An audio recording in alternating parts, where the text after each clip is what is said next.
А за яслата подготвихте ли се? Ние вече купихме пантофи, пижамки, допълнителни комплектчета с дрехи и бельо, за да може малката госпожица да се чувства комфортно, а и да има резерви, ако нещо се случи непредвидено. Но също така залагам и на профилактиката. Много често напоследък срещам в групите майки да питат с какво подкрепят дечицата си преди да започнат ясла или детска градина.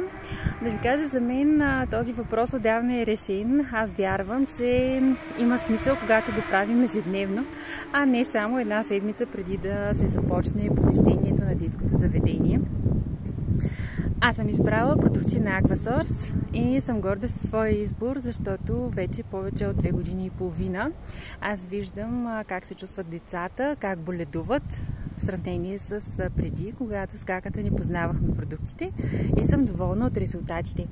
Ако искате и вие да опитате с натурални продукти да подкрепяте себе си и децата си, свържете се с мен, мога да ви дам напълно безплатна консултация и информация. Вие ще решите как да я използвате.